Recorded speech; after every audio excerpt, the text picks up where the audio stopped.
Morning cheers. Nice. Nice. Happy Friday, my friendly acquaintances. How are you? Good to see you. Sorry about some of the bad audio yesterday. I wasn't aware of that. For those that gave me creative, constructive criticism, cool. Thank you.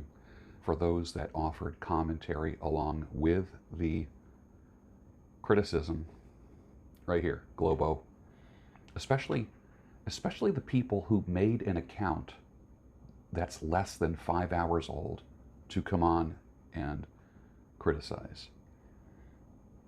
I don't need you Globos here. I'm trying to get down to 100,000 people. Why do you keep subscribing and watching if you don't like what I say? I would rather have 10,000 true fans than 169,000 Globos. Unsubscribe now. Thank you. I can help you with that as well.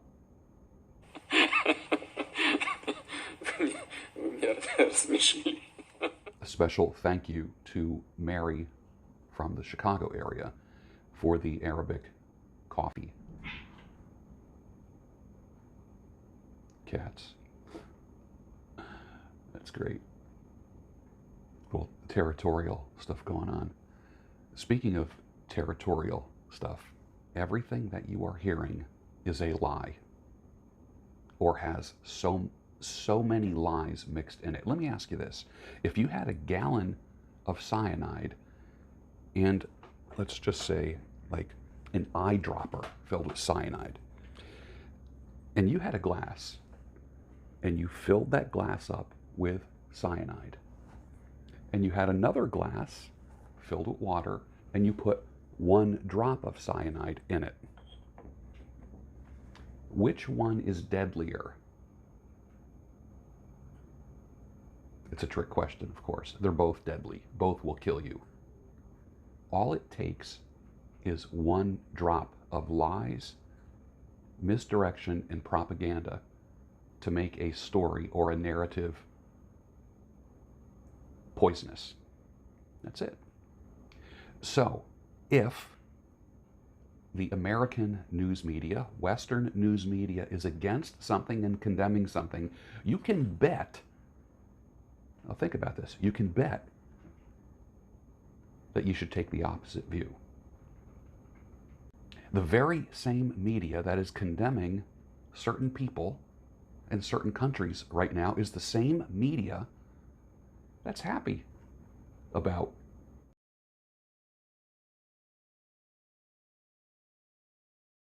do not fall for it. It's all a fucking misdirection. All of it is a misdirection for what's happening. There's nothing that's not a misdirection at this point right now. In 2020 and 2021, you experienced the greatest marketing campaign in history. I should do a Zoom roundtable whiteboard session, and we need to log the steps that these geniuses used to rule the world.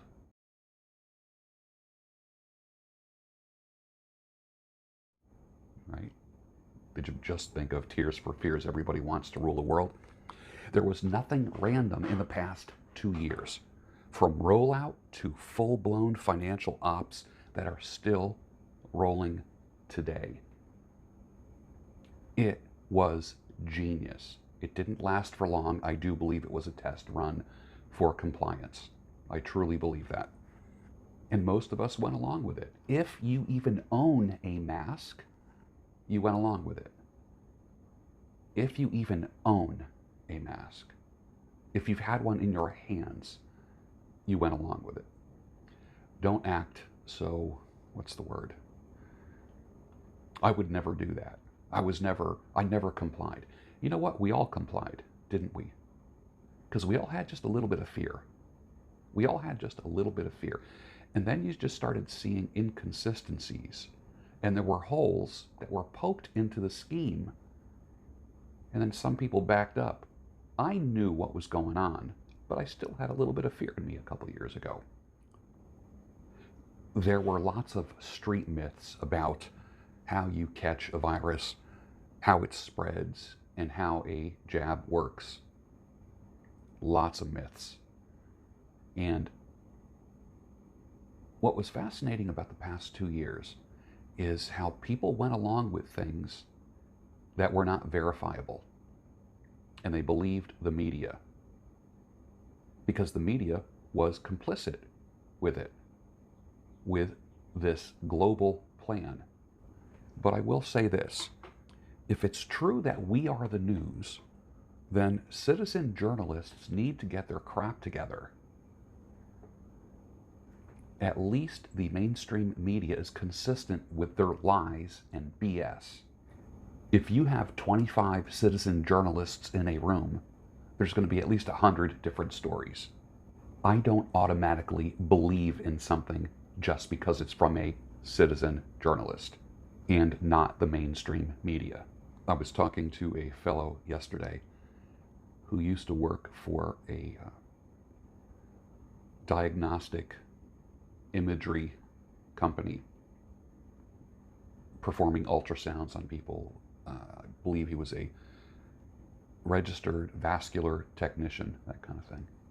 And what was interesting, they had a person who was laying on the table getting screened, and the technician told the person to shut up, so they could finish the screening, because you got to remain quiet and not move around as the ultrasound is being put on your carotid arteries and your heart and such. And the patient made a complaint that the person said, shut up or stop talking or something to that effect. And this guy said a better way to have said that would be, hold that thought. Doesn't that sound so much more diplomatic and nice? Not that you need to be nice everywhere you go, but rather than saying shut up or don't talk, learn how to say, hold that thought. Another thing, in my coaching training many, many years ago, when someone says a statement and you reply, it's better to start your statement or your reply with the word and, not the word but. When you reply to someone and say but, and then give your reply, you're almost making their statement and what they say. You're literally not listening to them. You showed them that you don't respect them and that you're just trying to one-up them. Rather than saying but, say, well, and we, and then complete your reply. That is along the same lines as hold that thought. There's more than one way to skin a cat, and I hate that phrase because I have cats. I wonder where that came from. I need to look that up. But there's more than one way to do things. Being a Republican is like being married to a depressed, suicidal spouse. They're always trying to kill themselves. No wonder I divorced them in 2008. And happily so. And I've never turned back. I really can't stand the Democrats.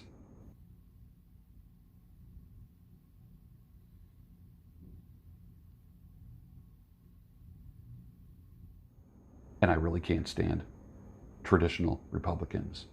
There has to be a new freedom-loving group of people. Like Tea Party became libertarians, if you remember that.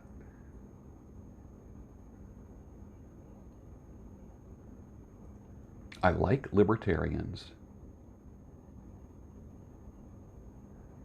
but they don't know how to play properly. I mean, when you look at like who they offered up as a presidential candidate, I just thought to myself, you got to be kidding me.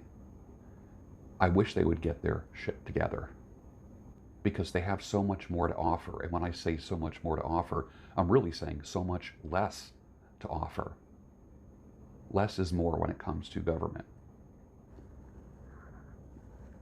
Well, my LinkedIn is gone. I got rid of that about a month ago. Yesterday, I completely got off of Facebook, so there is no more George Bruno experience at all.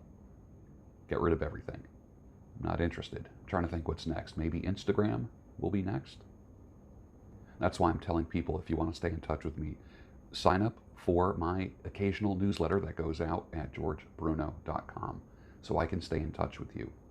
This is the time of year that I start thinking about motorcycles again, exploring back roads, long rides through Lancaster County, farming countrysides, barns, roadside stands, the roads to Sea Isle, Cape May, Bucks County, Ocean Grove, and of course doing it with one of the most ultimate motorcycle accessories, the kind that has hands around your waist. Now, I love motorcycle riding alone. It's one of the great solo activities that I enjoy, that I don't have to have somebody with me. Although I do like riding two up. And for those that don't know what that just means you and your girl on the back. And for you guys, think about this. You want to talk about, is a girl into you at all? If you ask a woman if she wants to go for a ride on a cycle, and she agrees to take a ride on a Sunday or Saturday afternoon, if she holds on to the grab rails, she's not into you. If she puts her hands on your waist or just puts like her thumbs through your belt loops, that's good. If she puts her hands around you like this, that's better. It's a great test. And it's been proven for decades, especially in my life. And the reason for that is a woman is assessing your mass. She's feeling how solid you are, how immovable you are. It's her testing you and you testing her. Men, realize this. A woman who is into you wants to feel your weight on her, literally on her. Now, she may flip the script, read between the lines, to do her thing, and of course that's visually pleasing for us.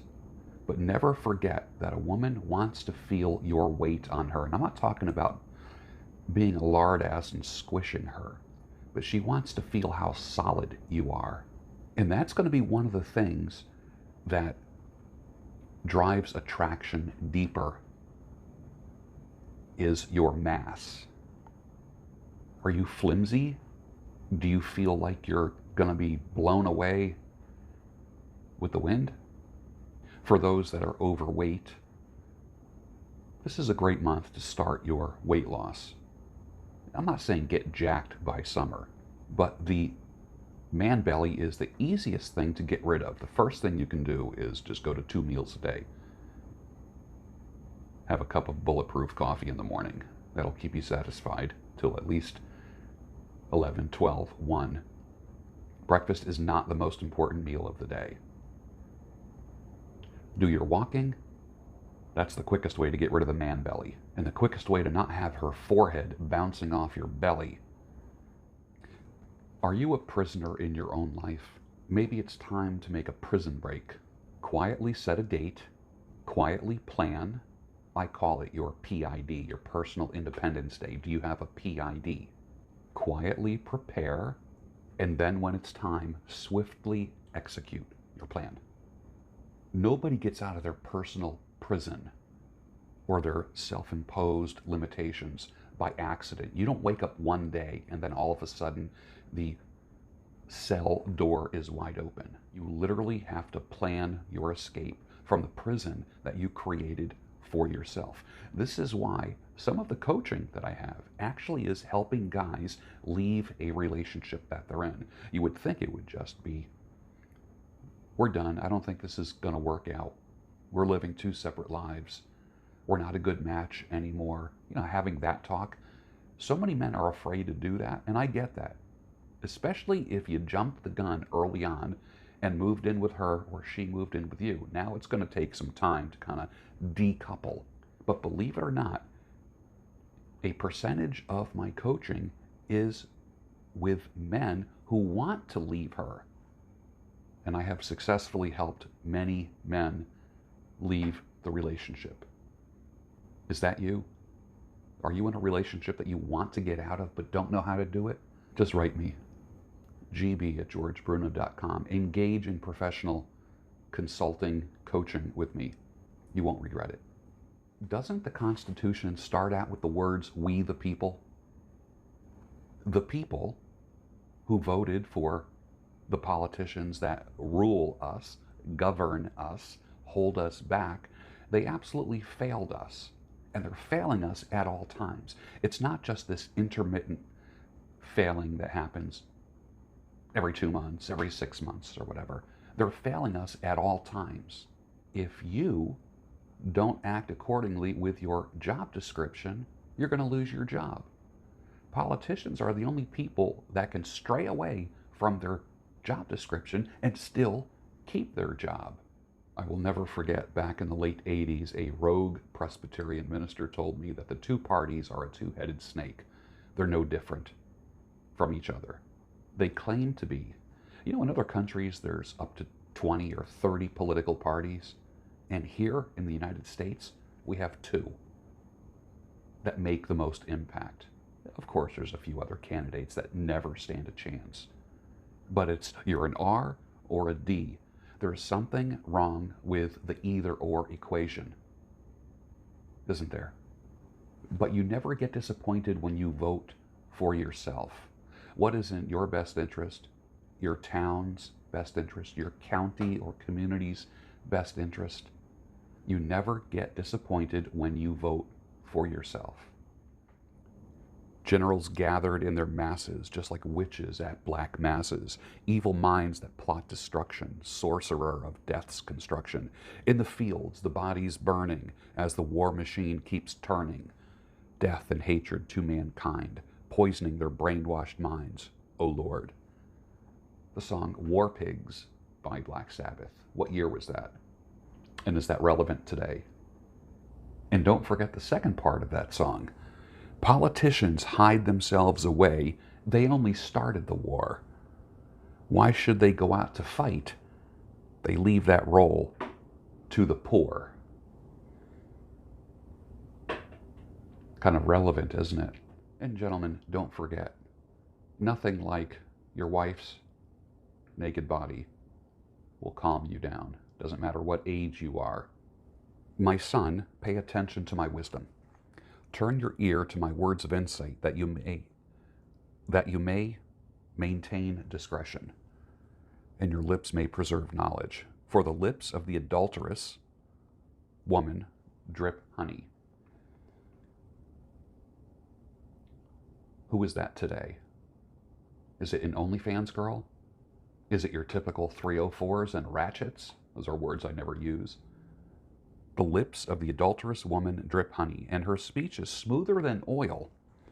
But in the end, she is bitter as gall, sharp as a double-edged sword. Her feet go down to death. Her steps lead straight to the grave. She gives no thought to the way of life. Her paths wander aimlessly, but she does not know it. Now then, my sons, listen to me. Do not turn aside from what I say.